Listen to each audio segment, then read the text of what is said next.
Hi friends, Valentine's Day is almost upon us, so let's talk about a couple of fun ways you can incorporate Valentine's Day into your elementary music classroom. Full disclosure, I don't go like super into Valentine's Day, but I do enjoy, you know, adding a couple of things, and specifically this year I think second graders are going to be doing a couple of these. So let's talk about things, some I'm using this year, some other years. Let's go for it. All right, number one is one of my new favorite songs for upper grades, and that is Love Somebody. This song is a folk song. It has 16th notes in it, which is great, and I like to use it to work on 16th notes. It's a singing game. It's great. So this song goes, love somebody, yes I do. Love somebody, yes I do. Love somebody, yes I do. Love somebody, and it may be you. With this one, I teach it to the kids, and how we play it, the actual game is like the kids are seated in a circle and one person is supposed to think of somebody's name, and then they're all supposed to guess who they're thinking of.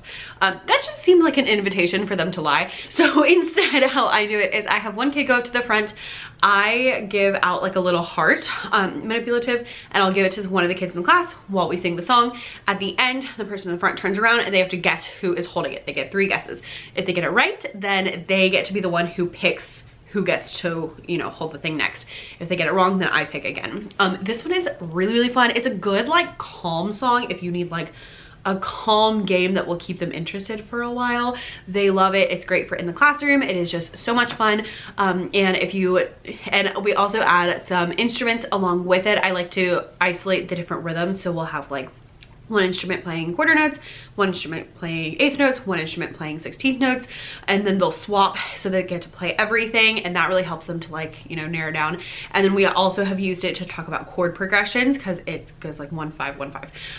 I will link a video down below that talks all about that more in depth if you're looking for more information about that, but super fun. Your 4th and 5th graders will be absolutely obsessed. Number 2 is Valentine's Day composing.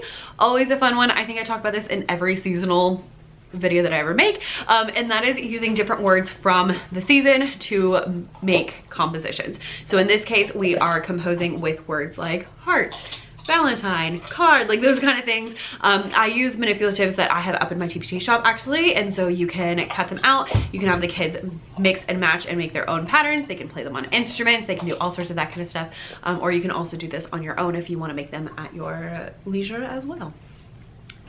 Number 3 and 4 kind of go together. So 3 is the Valentine's song.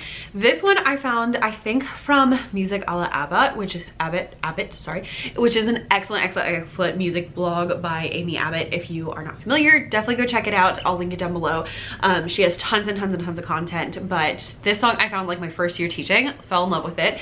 I think it's a folk song, but she doesn't specify anywhere, but I feel like if it was composed, she would have said something, so I don't know. So this song goes, Valentine, Valentine, who will be my Valentine? Valentine, Valentine, please be mine.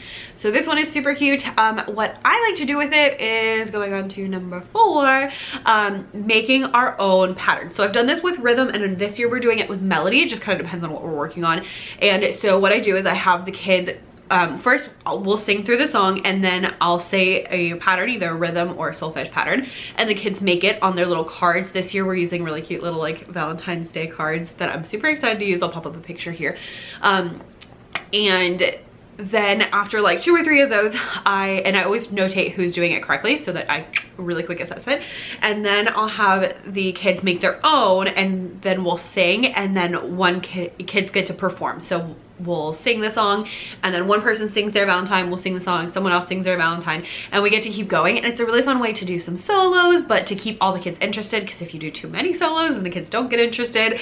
And so really fun. You can, you know, if you're doing solfege, you can notate like singing voice. You could have this, do this in groups or partners, just a lot of different options for that.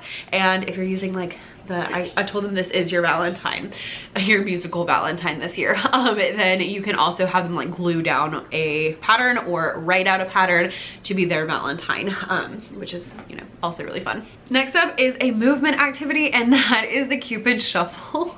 Yes, we do this in class, especially on actual Valentine's Day when they are just hopped up on sugar. We're Cupid Shuffling. If you're not familiar with this song, it's a line dance and it's very simple. You can go to the left, to the left, to the left, to the left, and then to the right. So it's 4 steps to the left, 4 steps to the right, and then kick. You just kind of like kick, kick, kick, kick, and then it says walk by yourself, and you kind of do like a shimmy and turn a quarter, and then you do the whole thing again. So if you're doing it this way, then now you're doing it this way, and you're turning around each time. Super fun. It's got the words in the song, which makes it really easy. It's a good one. A lot of the kids will already know it, especially like we usually play the song at like any kind of school dances and stuff like that, and so they'll enjoy it. If they don't know it, it's fun anyway, and just because it's the Cupid Shuffle, you know, Cupid Shuffle, we should use that in music class. So highly recommend if you have not done that, especially when they are like jazzed up on coffee. I will be jazzed up on coffee. They will be jazzed up on candy. Next up is one I also always tell you, and that is write the room. So write the room is where you basically put cards around the room, and the kids have to write down answers or copy the cards or different things like that. So we're using the Valentine's Day one to practice writing so and me on the staff this year. So they'll be all around the room, and the kids have to match like the heart with the heart on their paper and write the answer on the notes on the staff on their paper. And then there will be like a cupcake, and they'll do like, you know, a cupcake. I don't think there's a cupcake in my set, but there's like a Valentine and like a Hershey's Kiss and like, you know, stuff like that. So that's a really fun one, especially again, great when they're hopped up on sugar, because they actually get to get up, move around the room. You can have them, for the solfege, you can have them copy the notes off the staff. You can have the notes on the staff, have them write so or me. You can have them have so or me on the wall, and they can write down the notes on the staff. You can do this with treble clef, you can do it with rhythms, all of that kind of stuff. Really great. Very low prep activity, which we love. And then you can also use it as an assessment for how they are writing notes. So I have the melody ones and the rhythm ones in my TPT shop for like basically any concept that you could possibly need, especially the rhythms. I think there's like 10 different sets of rhythms. So whatever you need is available, or you can, again, of course, make your own, and I will link those down below.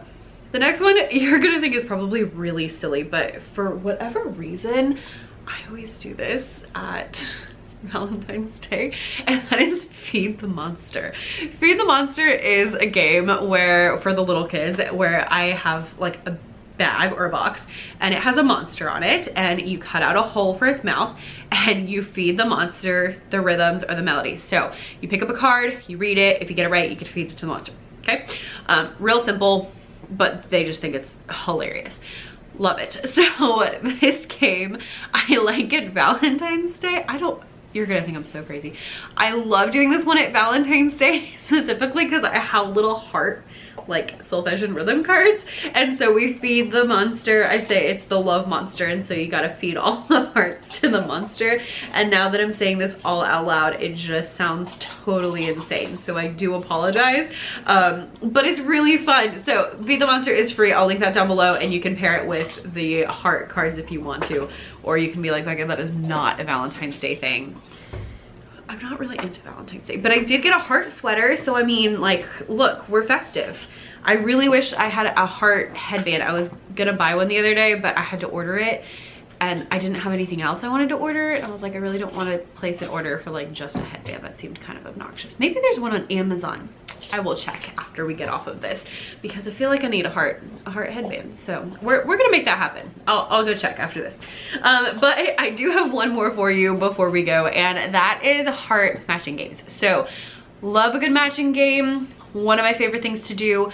We use these for rhythm, for music terms, for instruments of the orchestra, like all the different things. And basically they're just hearts, and you have to match the two different sides of the heart. So the instrument with its instrument family, or the melody with the notes on the staff, or the rhythm with its name, or whatever. But having those matching games are really great. Again, I know I've said this a lot. when they are hopped up on candy, the last thing you want is to have to sit there and make them pay attention to you. What you want when they're hopped up on candy is movement activities, centers games, things they can do without any help from Miss Davis. So that's kind of what I look at for this. I don't want you to have to pay attention to me. I want you to do the work and you to go, you know, do the thing. So things like Write the Room, things that are centers are great. Matching games are great because they're very simple, but they still like help with those rhythmic concepts.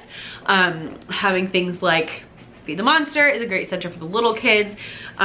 Any of those like composition, you can get them in groups. They can compose as many things as they want. They can play them on instruments, but all of those are things they can do that are like not a lot of, you know, sit here and listen to Miss Davis, because when your brain is going a mile a minute because you ate too much candy, that's the last thing you want, right? Right. Also, just pro tip for the teachers, on Valentine's Day and the day after, which is even worse, start with lots and lots and lots of movement, and then find like a mindfulness video to calm down. I do those with the littles. With the older kids, I'll pick a song we know really well and we'll just like keep the beat and play some rhythms until they kind of like chill out a little bit, and that usually works pretty well. So you could do one of those. You could do a different one, whatever you want. But just so, like something to kind of mellow them out, and then get into whatever you need to do for the day. And again, you do work. I will supervise and make sure that nobody kills each other, and, you know, write down who's doing things correctly, because again, we're not lecturing on Valentine's Day. Also, pro tip, be proactive and drink a lot of coffee. But like, drink the coffee before you get tired, if that makes sense. Okay, thank you guys for watching. I would love to know any of yours down below, because I don't have the most Valentine's Day things. I will check on that Valentine's Day song, and I will leave in the comments what the verdict is. And yeah, thanks for watching. I will see you next time. Bye.